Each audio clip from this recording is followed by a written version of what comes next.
People like you and me are able to stand up and support it, the more momentum that it's going to get. Many initiatives all around the world are popping up. Everybody wants to make a camp now. That's fantastic, and that's what we wanted. We wanted to inspire the people to take initiative. You can come to camp. I think that would be a really great option for someone who is available and wants to do something meaningful. They're going to be offering permaculture design courses here. But if you can't come, you can become a member of ecosystem restoration camps by donating €10 per month. That's just a really simple way to basically make these camps a reality. We want to restore the earth. We want to live in the beautiful paradise that the earth is. Come to ecosystem restoration camps and make part of the solution. Join other like-minded people who say, yeah, we can do it. We can reverse this biggest problem ever existed. Going back to the ground, getting dirty, getting back to the soul, with love, with joy, with compañerismo and camaradería, is definitely going to make this happen.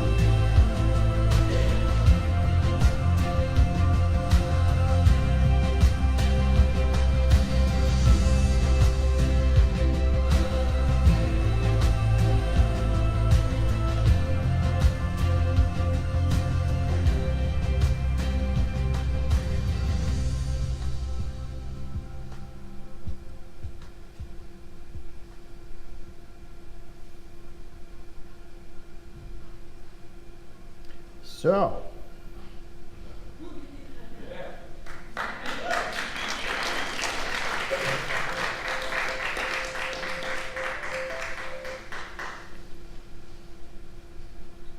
how does that? There. Okay. So, you can go on to the website and see the strategy that's being implemented.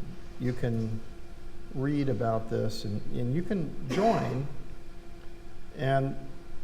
But what we've come to understand, so my trajectory to get to this place was that for the last 3 decades I've been studying function and dysfunction in terrestrial ecosystems. And what I found was that I could work on these World Bank and UN things and work with some countries, certain countries. And it was pretty fulfilling and I learned a lot, but I never saw that we could restore the earth this way. We could do some big projects here or there, but to actually totally restore all degraded lands on the earth, that was the inference that I saw from my studies. So if we didn't restore all the degraded lands on the earth, I thought we were really going to have serious climate impacts. And I think the science continues to tell us this. And it gets worse the longer we delay doing massive restoration on a planetary scale. So at first there was there's a group called the Youth Initiative Project, or the Youth Initiative Project. That's part of a anthroposophic or anthroposophy, the Steiner community in Sweden, but it's global.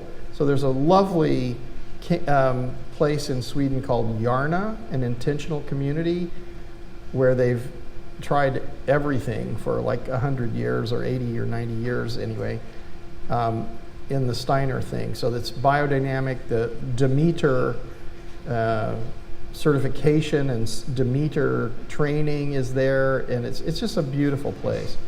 They have a hospice where they're caring for people who are ill, and they have this architecture, very interesting architecture work, and they have the schools are teaching what I think yesterday Thomas Goru was talking about. They're teaching collaborative inquiry and teamwork, and they're teaching problem solving.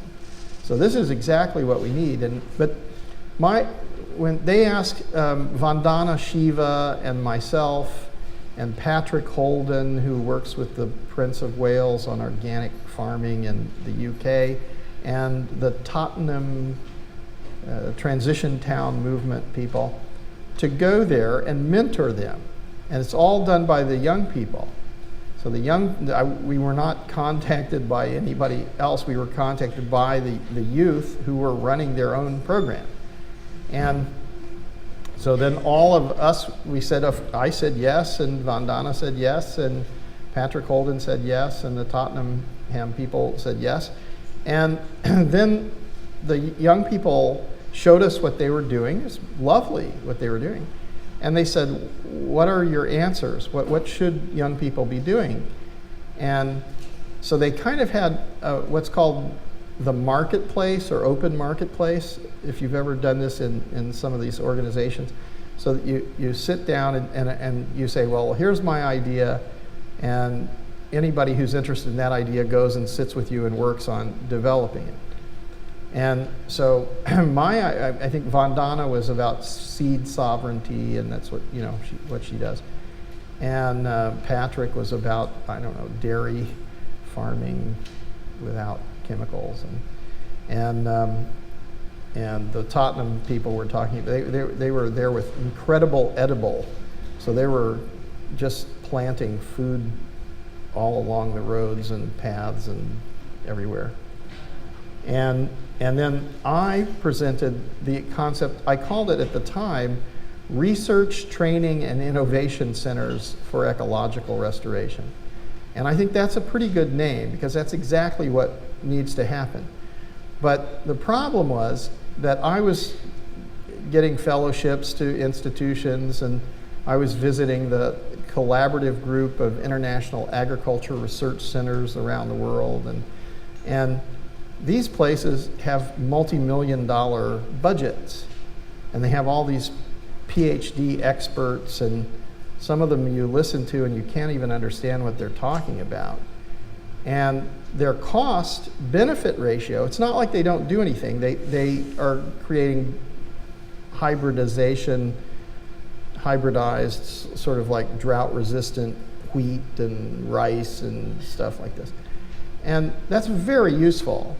And they're doing research in like adding things like vitamin A or something to plants. And so they're engaged in this work, but the cost is very high, and the number of people who can go through there, like as a researcher, I am privileged, and they say, oh, please come, the director opens the door and I can go in.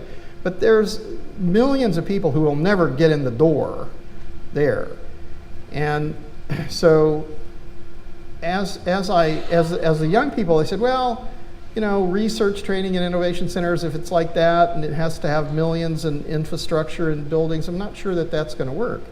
So we started talking about, well, could we reduce it to the bare infrastructure? And we got down to like, okay, well, what do we need? We need a kitchen, composting toilets, water supply. We need tools, and we need tents or some kind of thing. And could we make it comfortable? And I said, well, I'm 66 now. That was a few years ago, so I'm 60 or 59 or something, whenever that was. And I said, well, I want to sleep on a floor. I don't want to sleep on the ground, so it needs to have a floor. But a tent, a yurt, a teepee, or something like this is quite comfortable. It's nice. And so then we were saying, well, that's just the infrastructure. What is the work to be? He said, well, there's a huge amount of work. We've got to infiltrate and retain moisture. We've got to build up the soil organic layer. We've got to propagate and plant out huge amounts of biomass, of living material, and we have to create a high canopy and biodiversity to allow for healthy systems, but also to interrupt the solar radiation from directly hitting the surface of the Earth and increasing the surface temperatures. So we all talked about this and came up with this idea, and then in the marketplace, each of the groups presented their ideas.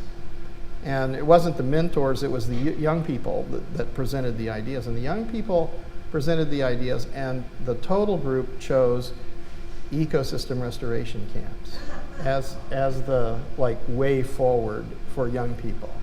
So I thought, that's a sign, that's good. So theoretically, it's a good idea. They like it. And then I happened to be asked by the Kew Gardens and some biodiversity people to go to Jordan. And so I said, well, I'm going to Jordan. And these young people said, we're coming too. And so all these people went to Jordan. And, so after the conference with the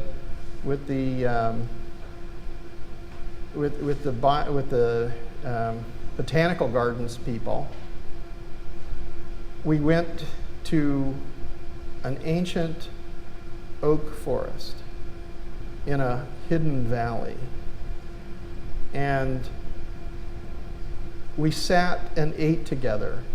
And I think 60 people showed up from Jordan and from all over the world to talk about this thing. And it was a place called Bayuda. I think you can find that we wrote a Bayuda declaration there, where the youth said, we're going to do this, we're going to take it on. And so these young people started to try to build ecosystem restoration camps. Now, the Bayuda work with the village and the local people has now ballooned into, I think, 17 villages, which are working on regenerative agriculture. But the youth group tried everything they could do to make a camp, and they got discouraged over time because they didn't have the political connections to get a lot of support. They didn't have the financial ability. They just had this amazing energy. And so then, of course, a lot of things have happened where the refugee situation is increased. So most of those young people ended up working in refugee situations in Europe. But that was also discouraging for them because the governments who are running those and need these types of young people are actually not necessarily helping the refugees. They're containing the refugees. It's a different situation. So it's not as satisfying for the young people to hold them in a camp or hold them in a housing area. They want to work.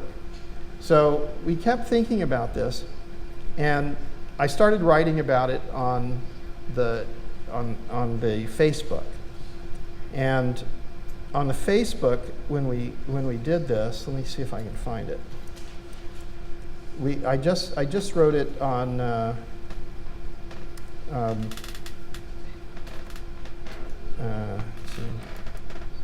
I just started writing about it, and suddenly thousands of people began to join this. So there's 17,000 people on here now talking about it. And from this, we started to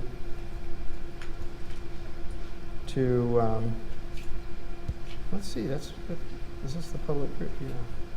Oh, we haven't joined. Oh, Michael, you haven't joined. Anyway.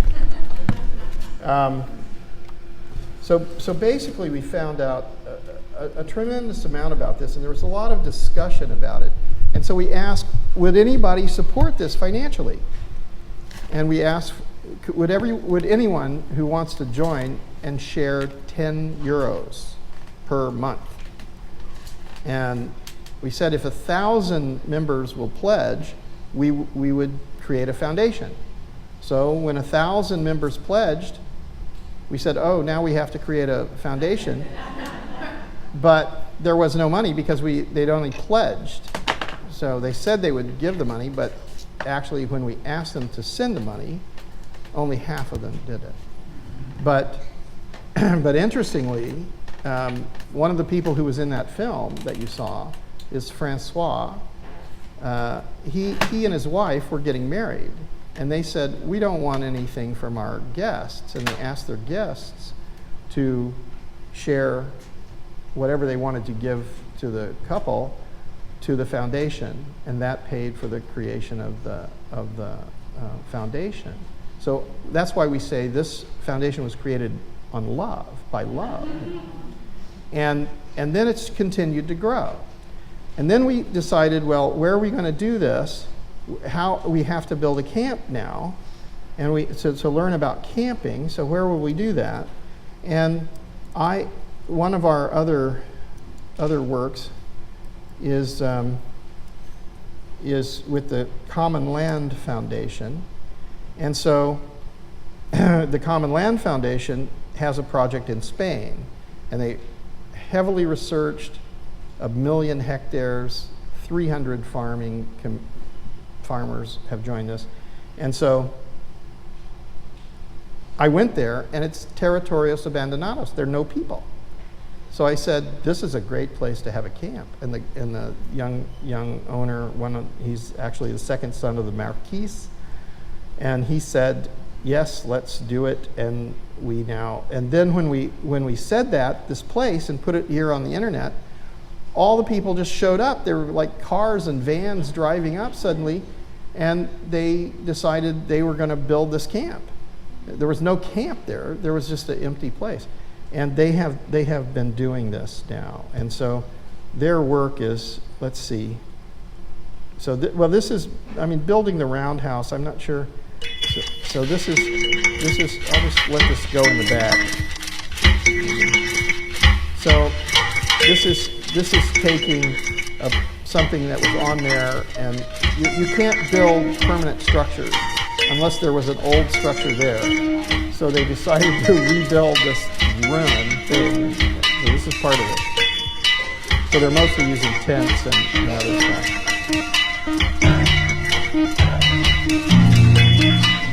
So this is just people who went there and decided that they were going to, pretty loud.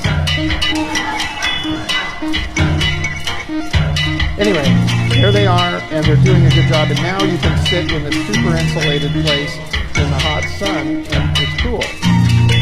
And then they had just recently kitchens and tents and composting toilets. They've been building all of this stuff. But the main part of that's just infrastructure. The real thing that they're trying to do is to do restoration. So Ecosia, does everybody use Ecosia, by the way? Yes, go for it. So Ecosia donated 50,000 trees, and the campers went out and planted 50,000 trees that's not enough. And here you can see what they've been working on. So they have full ground cover. They've made swales, and they've made gray water treatment systems, and so they're building a camp. But the camp is where they live, and they work all over the place.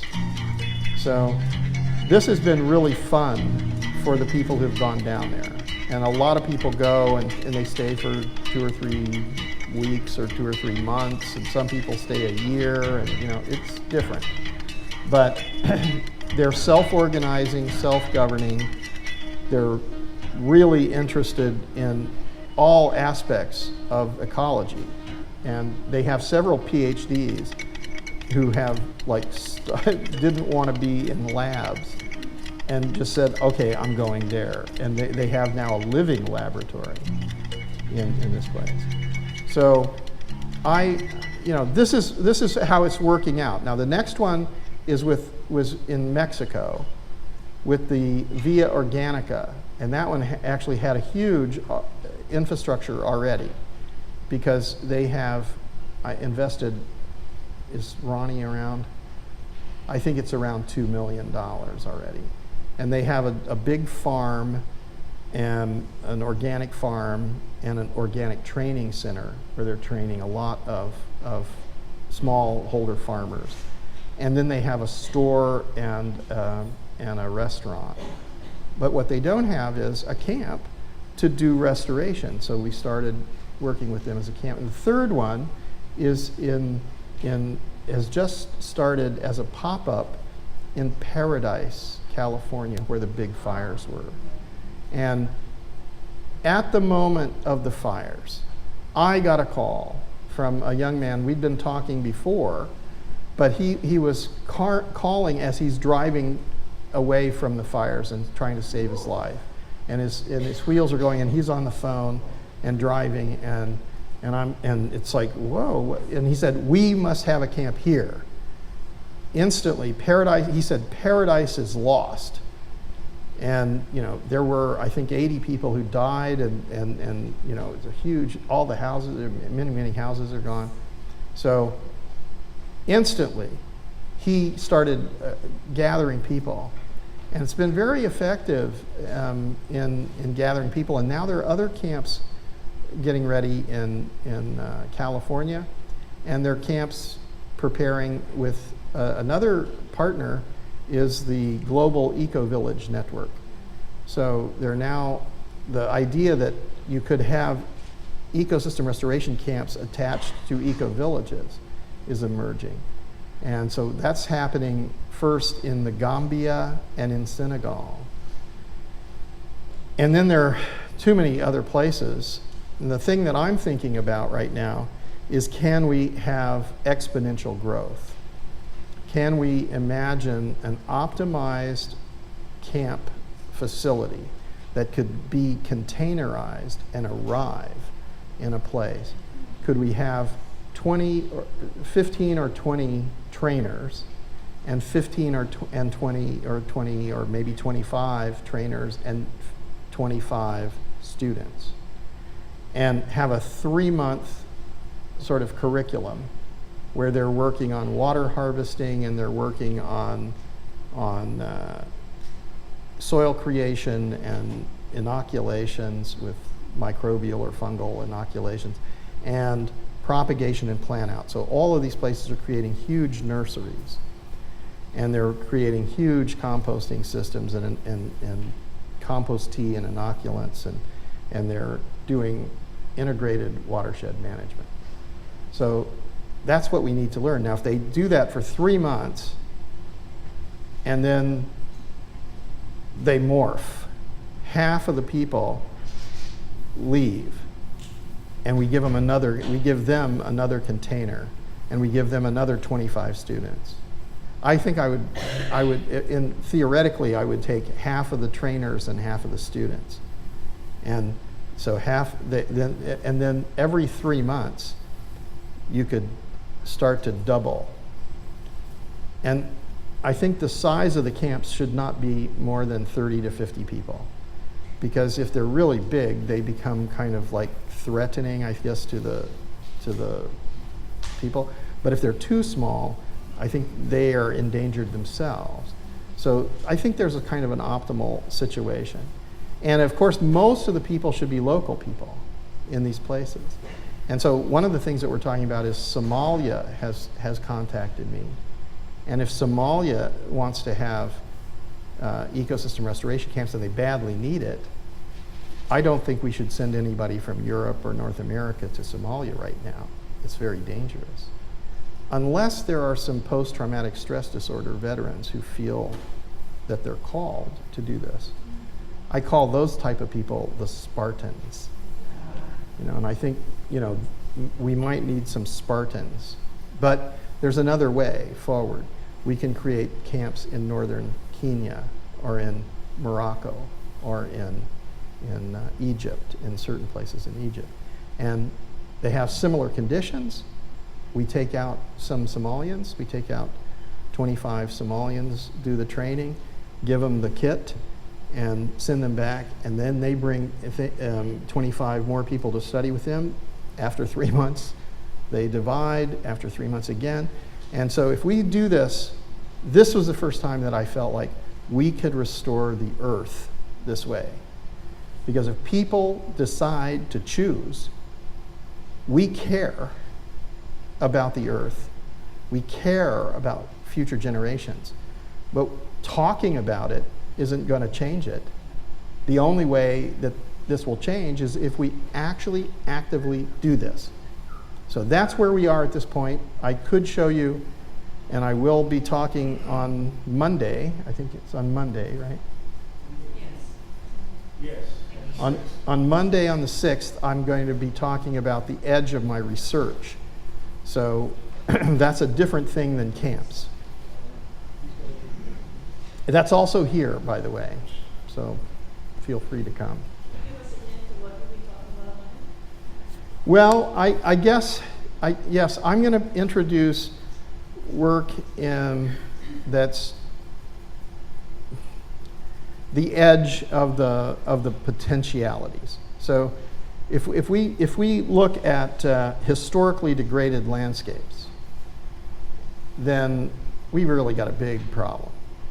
So, you know, here, as I said, I think yesterday, this is like, you know, this is just paradise. You're living in paradise in comparison to Mauritania, or you know, where the temperature on the surface of the earth is 50 or 60 degrees, the hot breezes are blowing across there, there's no shade, and you know, people are, you know, wearing things over their faces to, it's intense.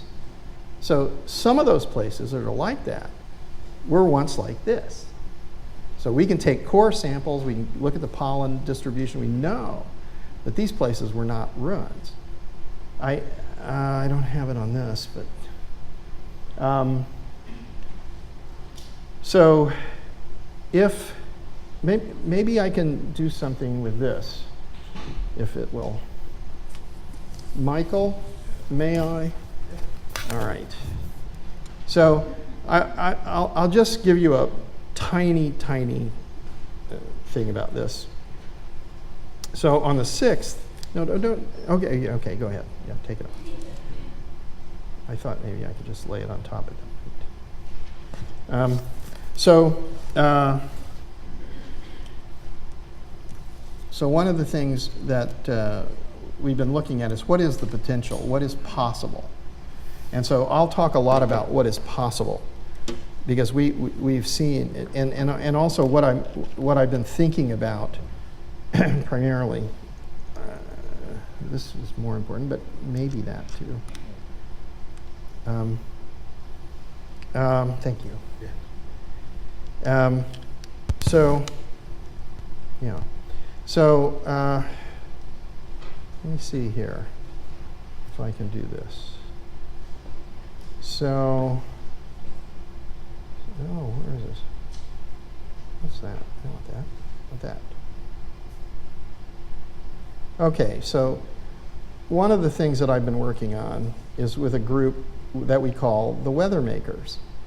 And the Weathermakers is a holistic engineering company. So this is the Sinai Peninsula. And what does it look like to you? What do you see? It's the heart. The heart and lungs, maybe. But I think it's the heart. It looks like the heart. And it is a really dangerous place. I don't recommend that you go to the northern Sinai right now. You can go to the southern Sinai, to Sharm el-Sheikh, and usually it'll be okay. Sometimes it won't be. But when we think about this, and we think about like what's wrong with it, well, everything's wrong with it. You know, it's a mess. So there's almost no legitimate work going on. There are like tunnels to smuggle contraband to Palestinians and that kind of stuff. But the fishing has collapsed. There's not really agriculture. Overgrazing is completely devastated. It's basically sand blowing over there.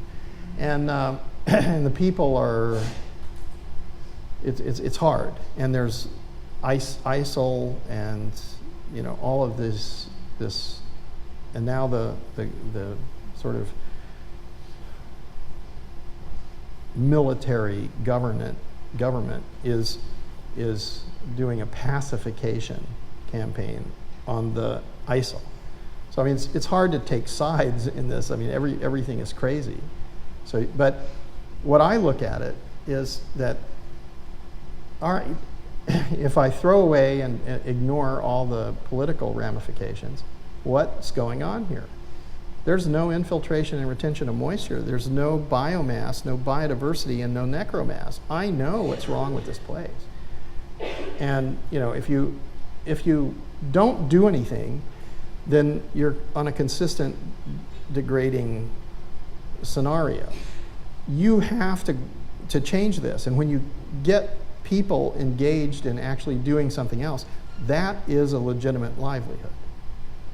So I think when we start to understand that it's like right livelihood too.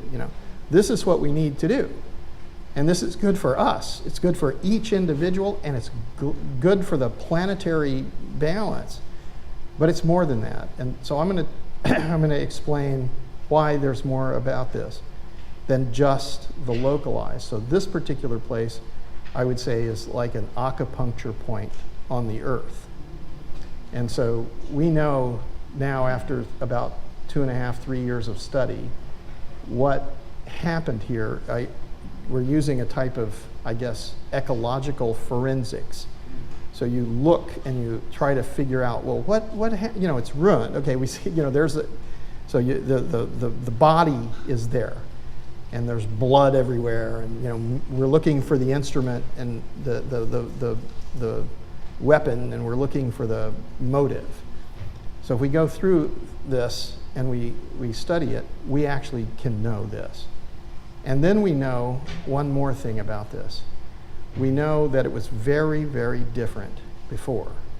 And so if we were to change it, what would happen? So we start to play the scenarios, and it's unbelievable what you get, like with computer modeling. And we don't want to do computer modeling because it's usually wrong, but what we want to do is called proactive adaptive realization. So we want to put sensors out, measure everything, and moderate the interventions based on the real outcomes. So that's a type of modeling, but it's modeling based on real data, as opposed to let's imagine that it goes this way.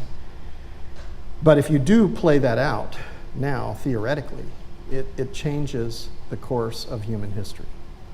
So this is not only the ability to restore ecological systems, this could theoretically be the end of long-term historical conflicts. Would you call proactive? Proactive adaptive realization. It started out as proactive adaptive management. So it started with deployment and it's a big data phenomenon, because now you have computing systems that can actually flow real-time data in, and then that shows you a multidimensional graph that tells you what's happening. So, management is one thing, realization is another one. So, yes?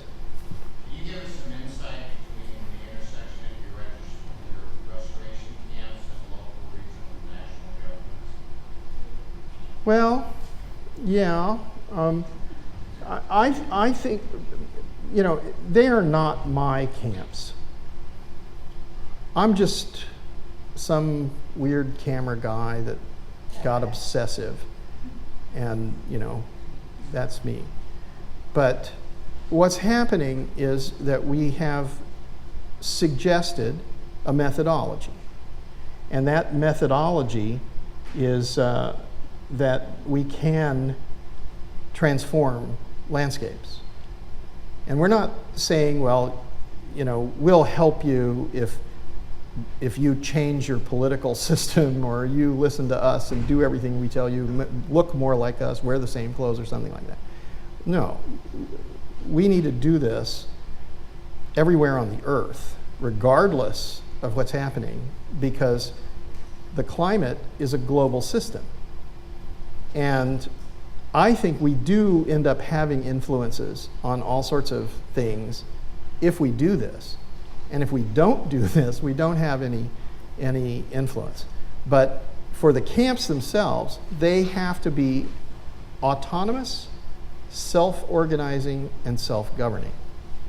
but they ideally are part of a global network so that they can benefit and that others can benefit from whatever kinds of innovations that they are and the results of their work.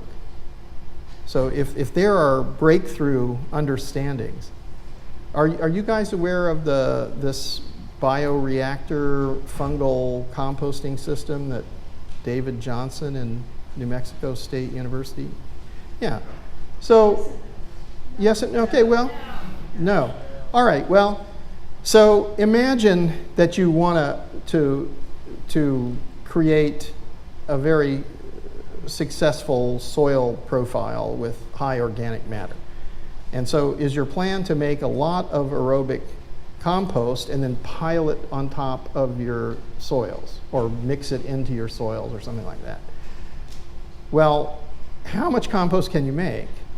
So I mean, if we're talking about doing the whole world, then that's a lot of compost. You got to have a lot of organic material. You got to how is this going to work? So let's all rush out to the organic restaurant and get their garbage, and get all the coffee grounds from all the Starbucks or something.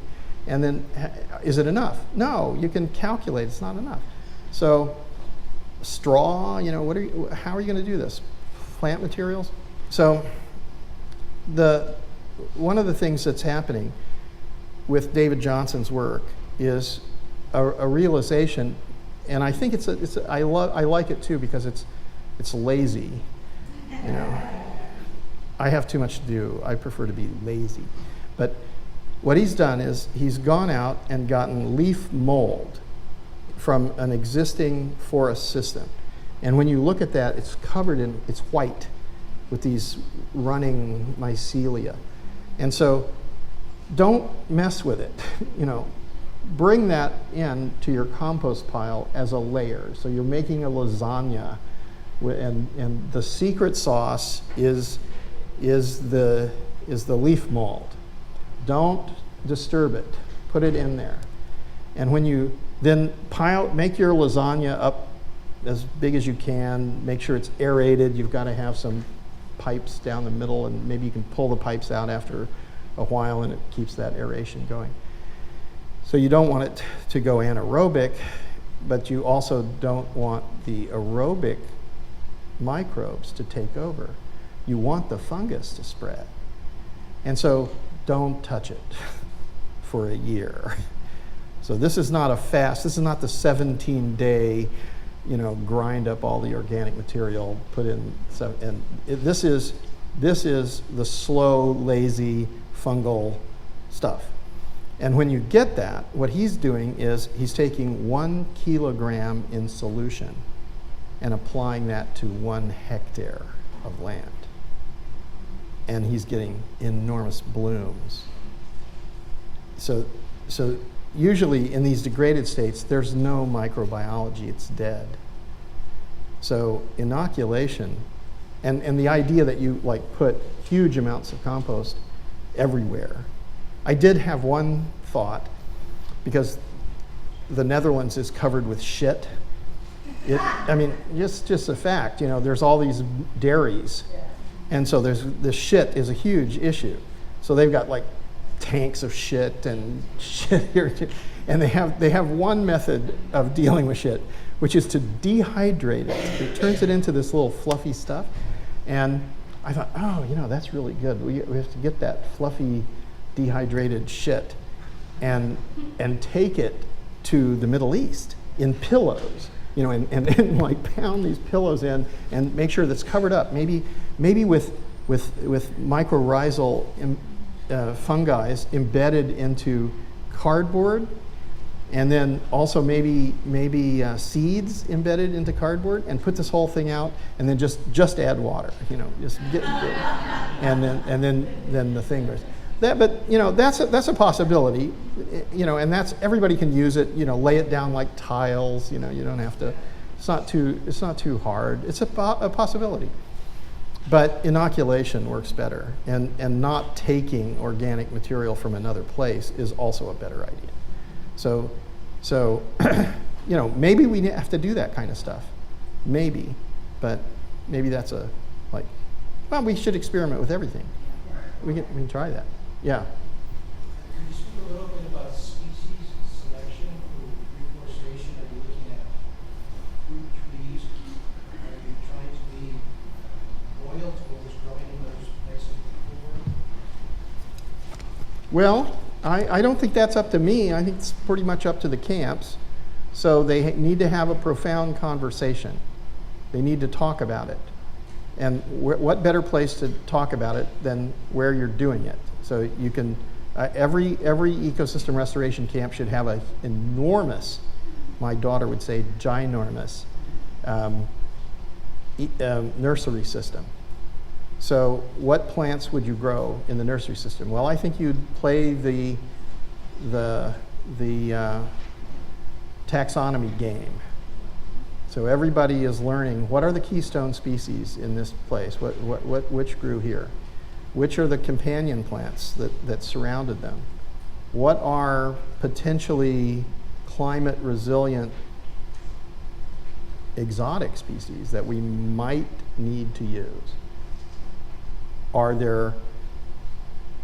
we changing the latitudes and the forest cannot walk fast enough?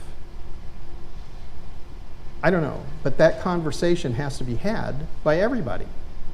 So it's not up to me to decide that or anybody else. Everybody has to talk about this, but we need to have a profound conversation, not have a dogma about it. We need to talk about it. And so you have to be knowledgeable in order to talk about it. So you have to know all the species in the biome. And if you do that and you become very good at that, you can actually move between biomes, and you have a methodology for studying taxonomy, which allows you to learn the new species in the other biome. And so, I would say everybody should learn everything. Yeah. Comment here. Who's that? Please. Hey, thank you. So for the last 30 years, here you all turn around. There's this woman, Phoenicia Madrano. Does anyone know her? She's been replanting wild food coops for the last 30 years on horseback and completely camping because that's how she lives in the bush. And dealing with tribal people, elephants and youth. Last week we were with the pipes and the lake, and we were exchanging information how to dig up. They've lost a lot of their ancestral knowledge, but kids learned it from before them, and resharing it. Lonation, biscuit root, one of the staples of the Northwest, and she spent these 30 years making camps and teaching youth that will run with her on horses. She can't take her horses down no more, so she's on cars. And we collect seed, just pounds.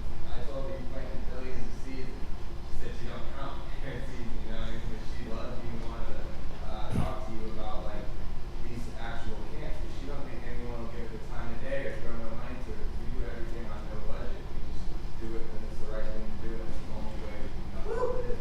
And making these camps and going up and down. And she'll be at the Tune Rivers in Saskatoon, Benjamin Pixie's land, just at the twist at this gathering coming up if you want to meet her.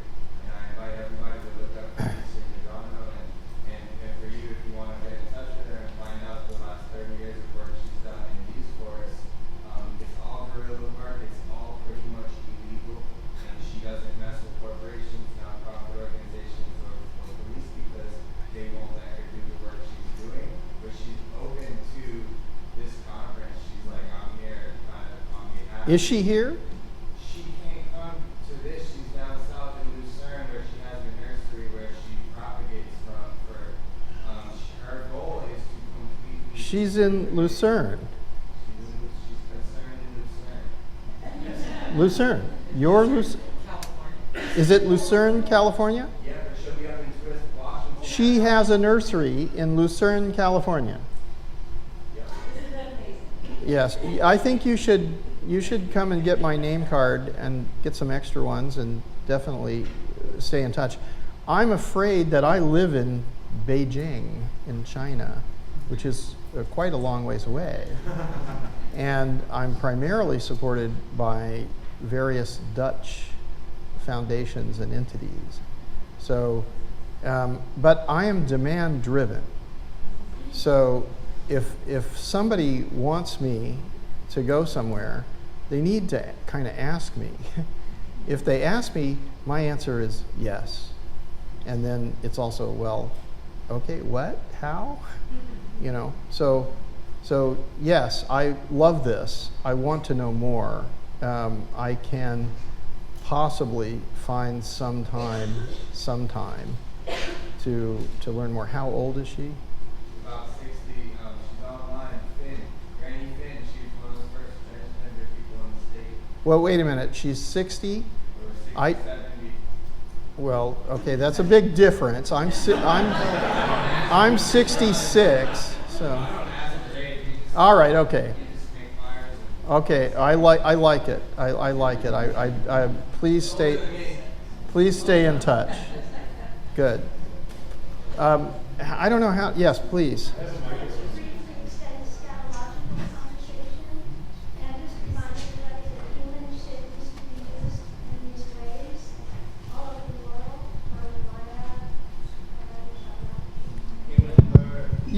Yeah, no, I think we have to insist that all ecosystem restoration camps use humanure. And the humanure, I think the ideal situation for using it is in the nursery systems. So I'm not sure I want it in the lettuce, but I definitely think it's a good idea to do it for things. And I also have a film, which is, there's a group called Sustainable Organic Integrated Livelihood, and I did a film on it. It's on my academia page. So I'll just give you a little, there's my academia page. So if you go to my academia page and you go down, you'll notice that there are like 49 films and 26 papers and so on and so on. Well, and one of those films is about sustainable organic integrated livelihoods, and they make humanure in Haiti in the refugee camps. And the Sasha Kramer is the executive director, and she's so dedicated that she takes the compost that comes out of that and she puts it in the backyard of the office, and on camera she pulls out a cattail and eats it. So she really believes in how successful the situation is, because they have the highest incidence of cholera in the world. Speak briefly on when you're setting up a camp in a place of water scarcity. You described Mauritania and other places like this, Jordan. The initial input of water and diversion of water from the communities, how is that managed?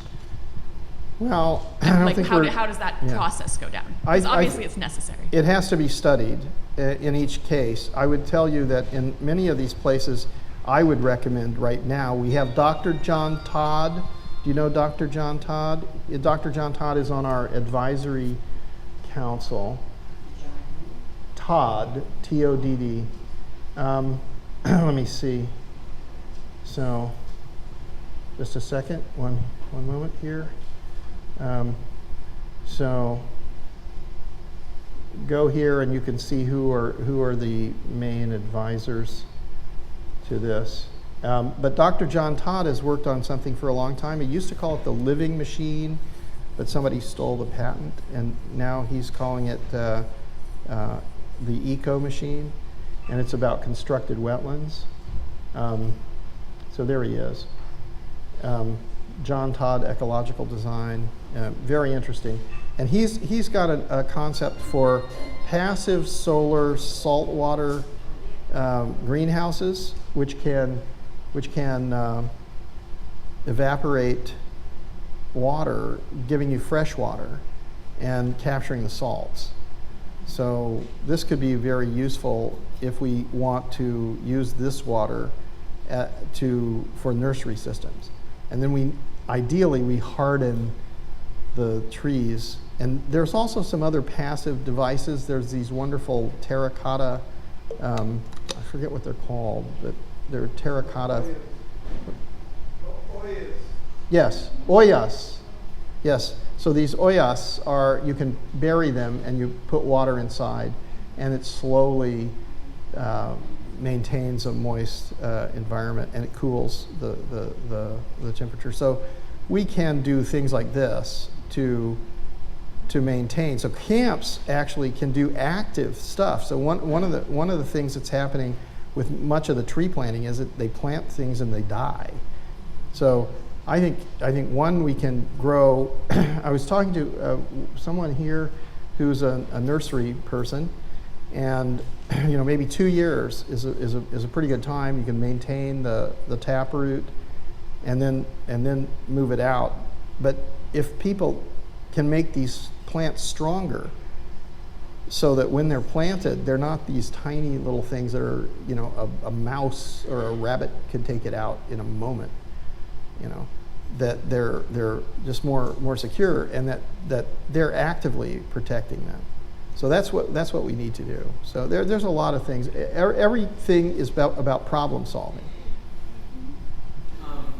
So the gentleman in front of me does reforestation in Scotland, and one of his main points was that he has not planted most of the trees that he's helped propagate by working with ecosystems that are adjacent to intact ecosystems that add the seeds to work on the land so that we don't have to plant all the trees.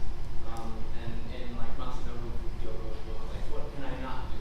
Yes. We can not plant the trees. We can just give space. Let's have that conversation. The Chinese have massively increased vegetative cover and tree cover in a very short time by using massive nursery systems. And maybe that's a good idea, maybe it's not a great idea. I think we are going to have to try everything. It's definitely a good idea to use nursery systems to learn the biome, to learn the different things. But I know that there's a question over here.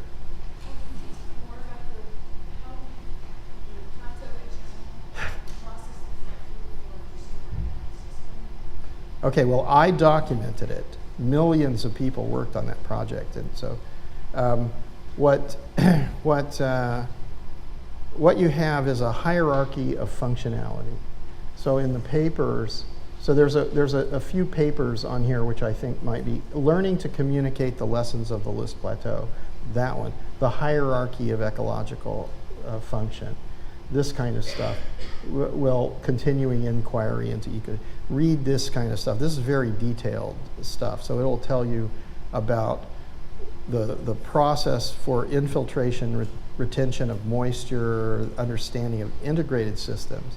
So it's not about hydrology, it's not about soil, it's not about propagation and plant out, it's about all of those. It's not about the social and economic aspects, but they're there. They're inclusive. Yes. Oh, hello.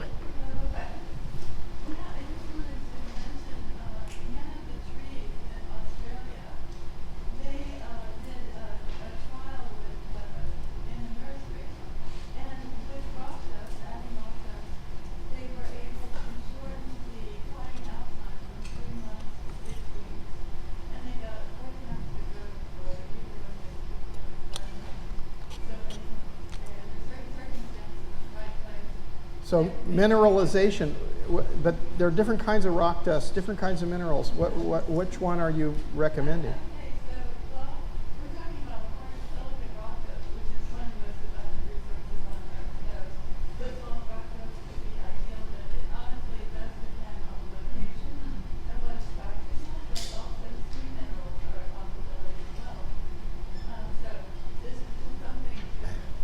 I think this is a great thing, and I think that what's interesting about ecosystem restoration camps is all these people who are in there are doing collaborative learning.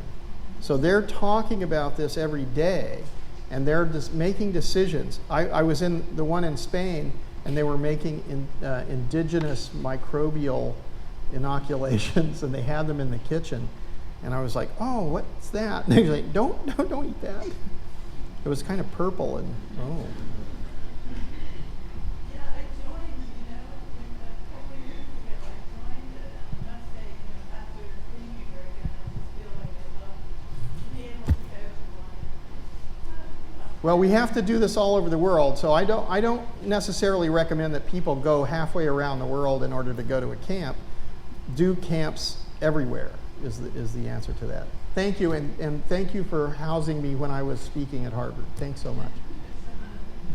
So we talked about this briefly, but Joanna and Dr. Giroux are really big on the necessity of massive remineralization, nutrient minerals. Why can't we link that up with what you're doing? No problem. I'd just like to hear you say minerals. Minerals.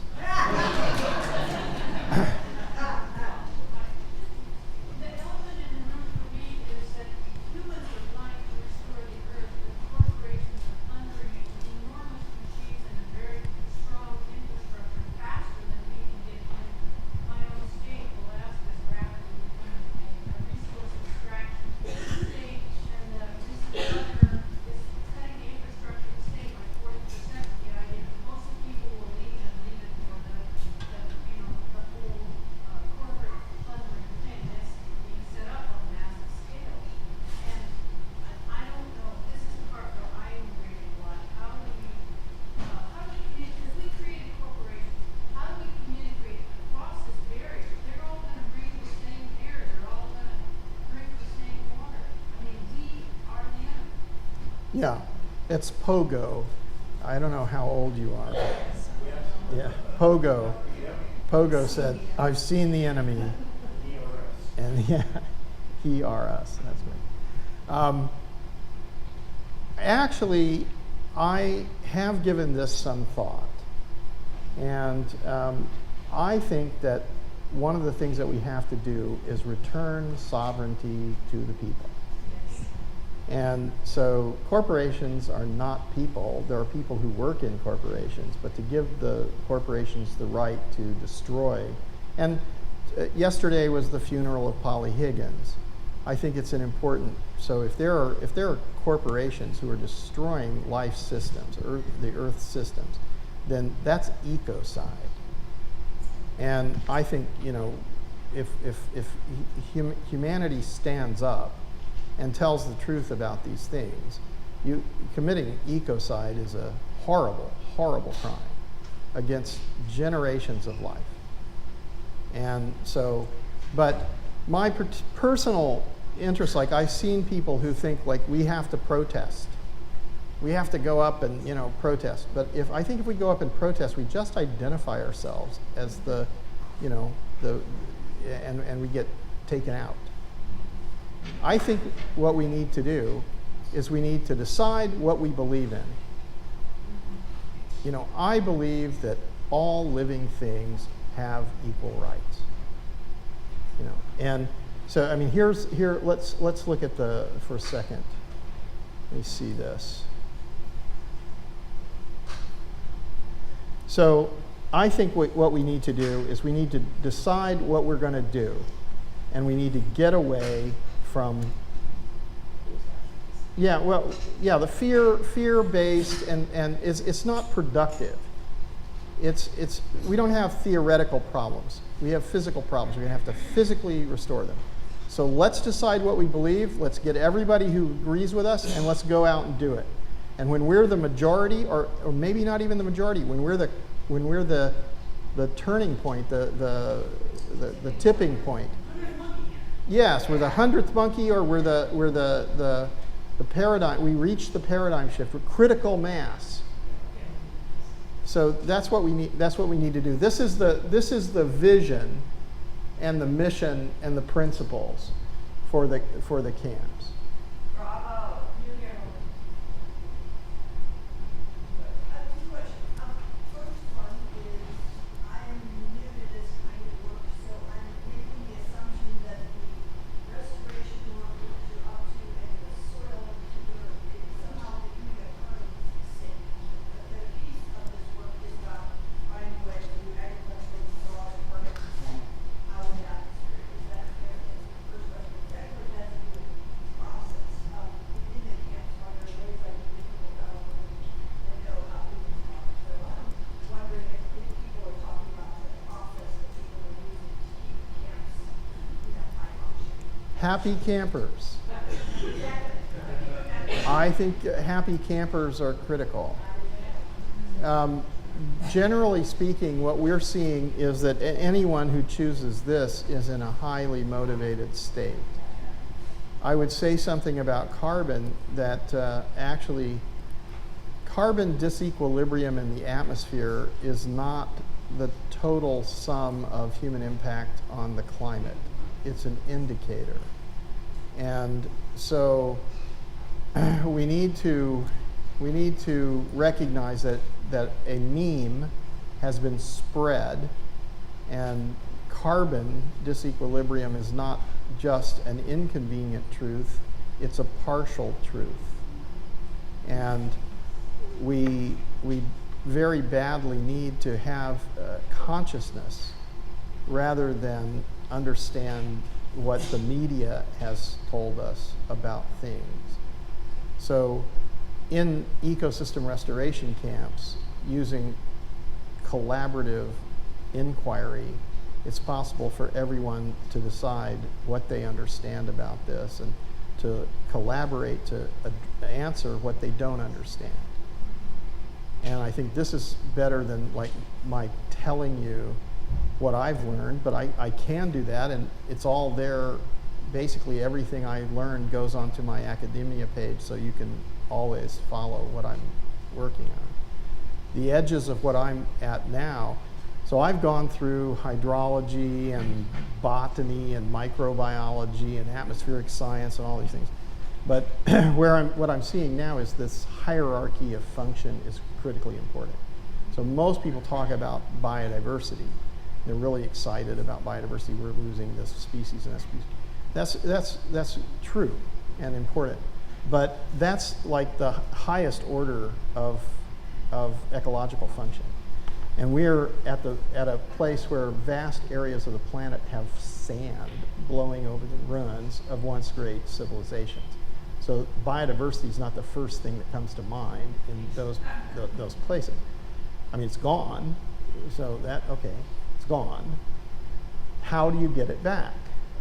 Well, when you build a house, you probably don't build the roof first, you build the foundation. So we need to build the ability to infiltrate and retain moisture in very organic rich soils.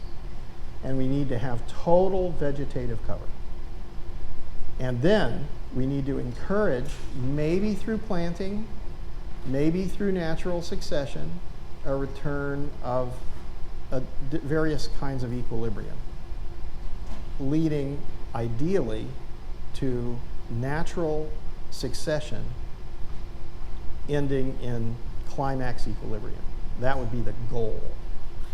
And that's probably, I'm not going to see that in my lifetime, because the trees at the highest climax would be 800 or 1,000 or more years old. So, but if we don't do this work, then that outcome is an impossibility. But if we as humanity reach a collective understanding that this is the intention of human civilization, we must go in that direction. We must have this outcome. So the purpose of life is not to go shopping. The purpose of life is to ensure that life will continue. So, yes. Okay. Oh, I'm sorry. So in addition to being highly motivated, the camp members are also going to be one of two things, either privileged or willing to sacrifice a lot. And I want to make these camps propagate more easily and be more abundant and popular. And I wonder how we can involve a new economic system attached to the ecosystem. Okay, well, I think you just said you just made an assumption. I said that ecosystem restoration camps must be autonomous, self-organizing, and self-governing. So do it exactly how you want. And if you do it right, then it will inform everybody. And that's the way it will be. Okay? So I actually wanted to go to the camps, because earlier you had mentioned that, well, one, just encouraging people, you don't want to go to camps, halfway across the world, but the camps are really about involving people who are already existing within that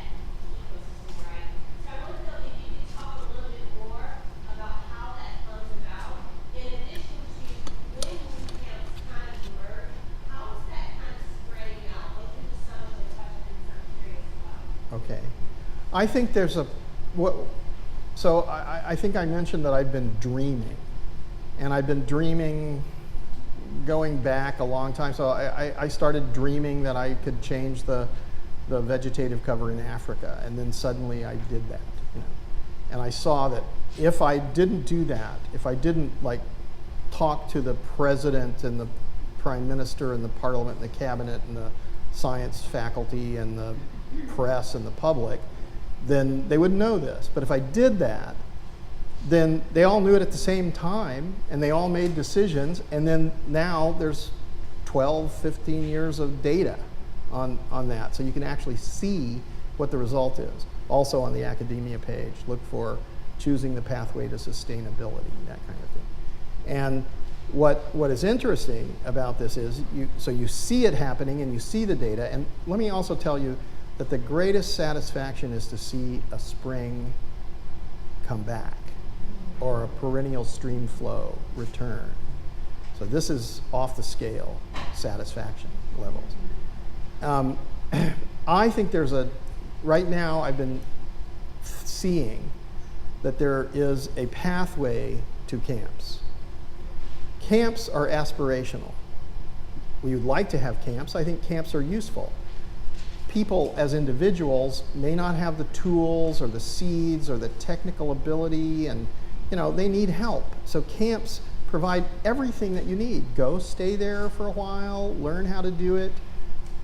By doing it, and then you take away the skills, and then somebody else takes your place and learns it, and more people grow. And actually, the camps need to do, through osmosis, become more camps. But the pathway to camps seems to be intention. So I think that's where we are now. Here we are. What's our intention? What am I going to do when I leave the Earth Repair Conference? Well, I made up my mind 3 decades ago. I haven't stopped. And it has had an effect. And I'm nobody. I mean, I'm some weird camera guy. So, it's possible. I mean, you will have a bigger effect than me if you choose these things. If each of us, the greatest people, we don't even know who they are. They're probably, somewhere in the Sahel, and have no access to electricity or education. And when that child has the opportunity, then it'll happen. So the pathway seems to be intention, which leads to activities. The activities lead to a strong community. The strong community leads to camps. That's one pathway. There may be another pathway. We've been talking about, I will speak in 1 month to the Global Security Conference in Bratislava. And generals from NATO and the European Union. And it's, thanks. Thank you for this wonderful opportunity. Okay, so I should say thank you for this terrible responsibility. But what's interesting is to imagine, so, okay, we have warm and fuzzy, hairy people who have a lot of opinions, and so they want to make camps exactly the way they want to make camps, and great, do it. And we have a window of opportunity that's been shrinking for a very long time. So, for instance, when the Intergovernmental Panel on Climate Change started their progressions, they said, oh, we have till the end of the century. And then it went to like, oh, no, it's 2050. And then it went to 2030. Well, if you play that trend and you do scientific research, you'd say, oh, shit, it's yesterday. The next time they do this, it's over, we're done. So stick a fork in it, it's finished. So this is a bad situation for that. So we need a couple of things. We need to do it right. We need justice. We need sovereignty. We need scientific rigor. We need this kind of stuff. But we need effectiveness and efficiency. And also, we need security. We need peace. We're not going to be doing restoration if the bullets are flying around and you're hiding behind a concrete pillar. You know, we've got to do this before the situation gets to that point. So, and maybe we have to get some Spartans and go to the worst places, because maybe in the worst places they never thought about this. And we're going to have to engage some of them and work really hard and have a result. And then we're going to have to subdivide. So what I've been thinking about for the military is this containerized, perfect system. And it appears, and then the training goes on, and then 2 are made, and then 4, and then 8, and 16, and 32. And if we can do this, and imagine if we started with 10, or we started with 100 camps. If we started with 100 camps, and you could subdivide in 3 months, then you could go to many more camps. I can't count that high. I had a question on Tiffany asked about what it looks like. I believe that we already have a lot of systems that are like these ecological restoration camps, kind of like what I see emerging on the Western Atlantic Peninsula where I live, in the farming community there, where there's some of these elements already existing. And I believe that's happening everywhere, where people are kind of doing this in their own way. Is there a container to try to document the models that are here and share them within this, so we can kind of have like an outline in vague terms of what it looks like?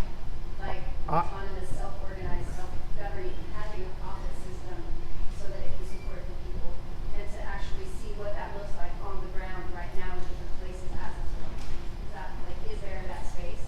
Yeah, I think you could do it. Is there within this structure, like, that opportunity, or can we make a place to kind of funnel all those ideas? Like, I with the Northwest Permaculture Convergence, and I wanted to do that for our region with our board as part of our mission, but is there like that Do it. framework? Do it. Do you have that framework? Like, is there like a metric for what a successful campus? We're counting on you.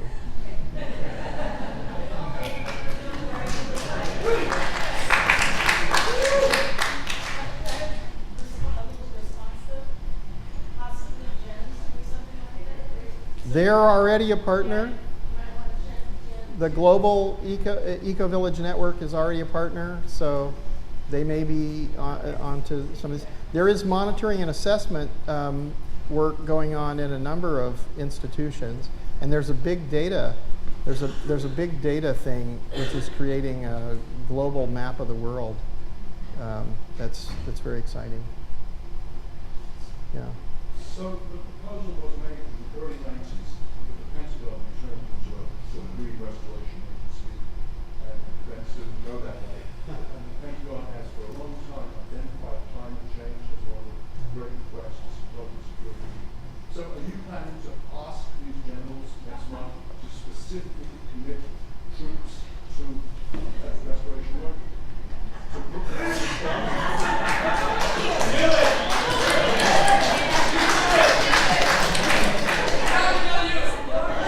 Oh,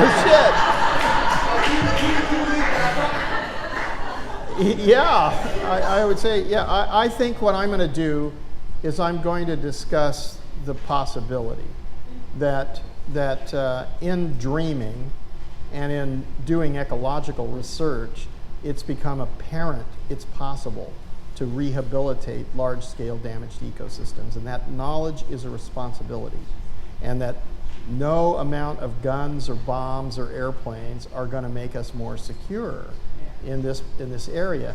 And so if you identify climate change as a security issue, the budgets already exist. And so repositioning the budgets, now the question is whether we want them to actually be in charge. I think the best case is that the people take this on. And so if we all join the ecosystem restoration camps and give up 2 cups of coffee a month at Starbucks, and we get 1 million members, we have 120 million euros for camps. how much is, how many camps can we make? We have to make absolutely transparent and minimalistic administration. We have to make sure that, take it over, run it.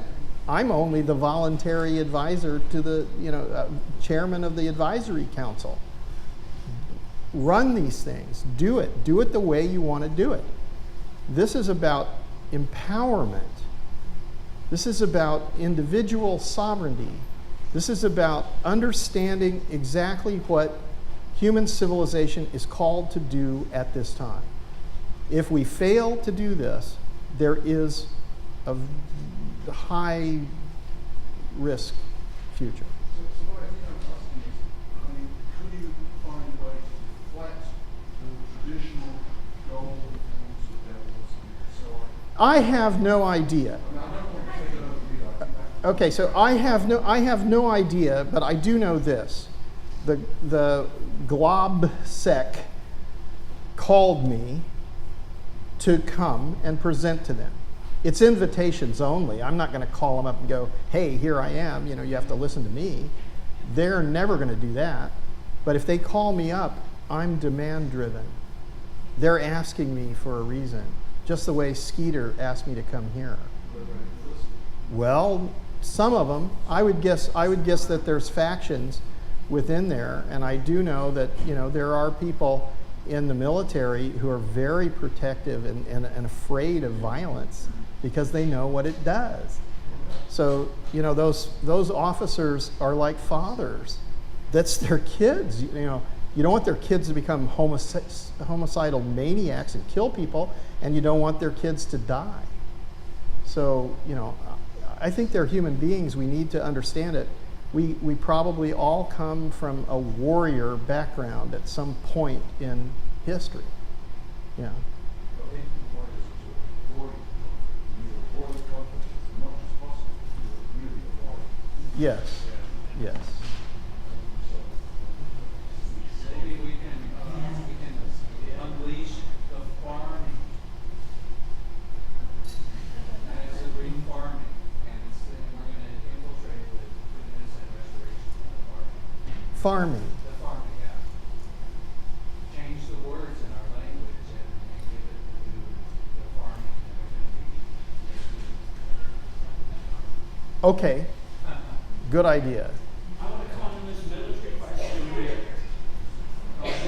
Okay, everybody just jump up and say what you want to say when you want to say it, because I can't keep it straight.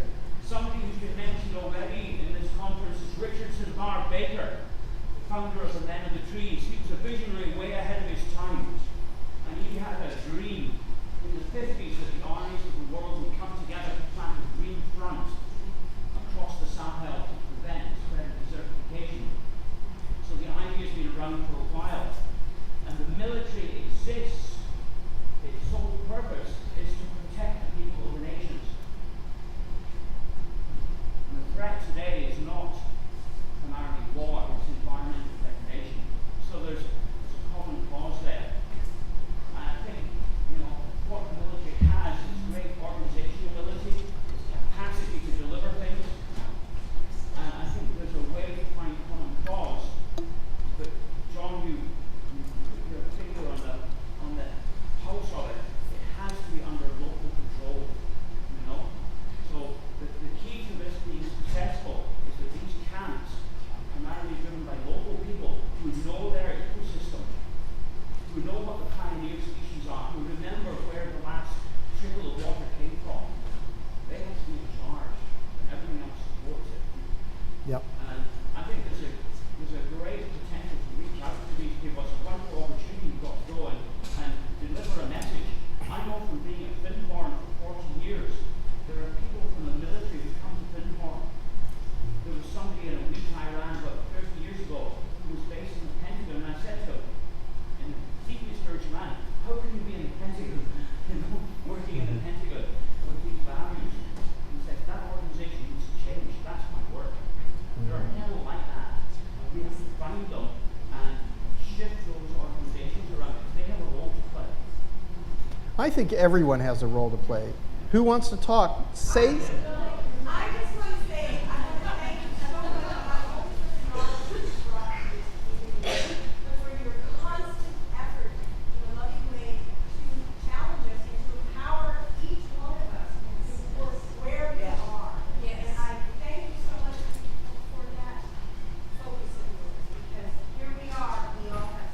Well, I really appreciate that. So I'm trying very hard to be proud of my humility. So, yes, sir.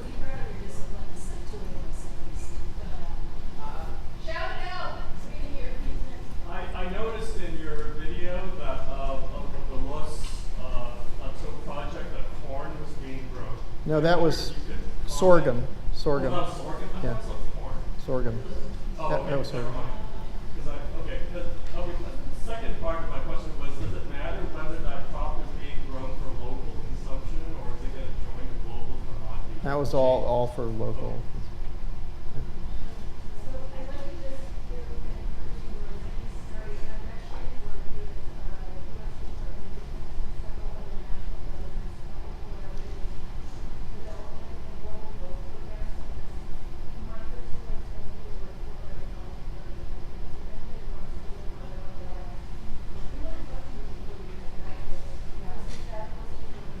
Everybody come and get my card who wants to carry on. Yes?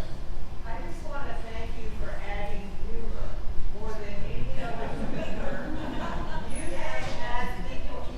You give a teaspoon of sugar for the medicine to go down, and I really appreciate that. Okay.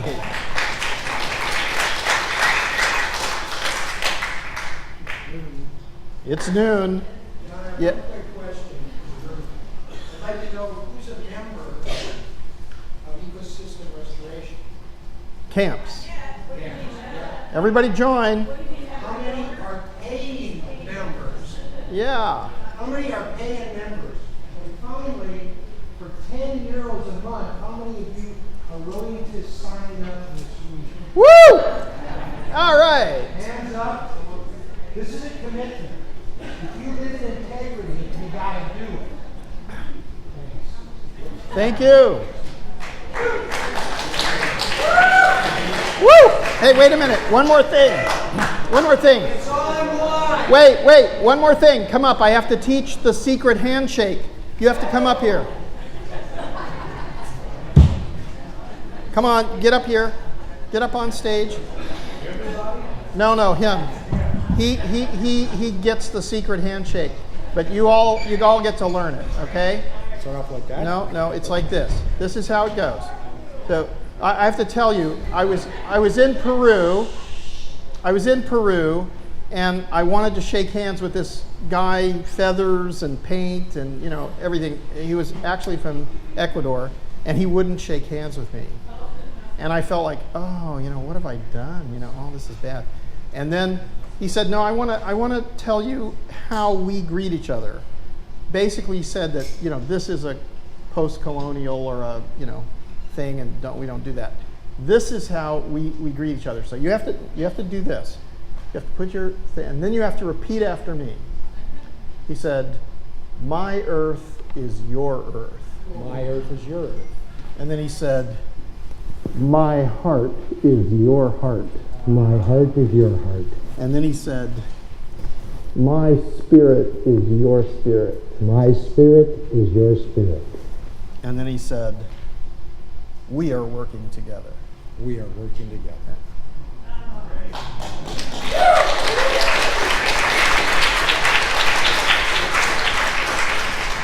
Now that is even better than a contract. So that is a verbal contract. That's how fast we can come together and choose to have a collective intention.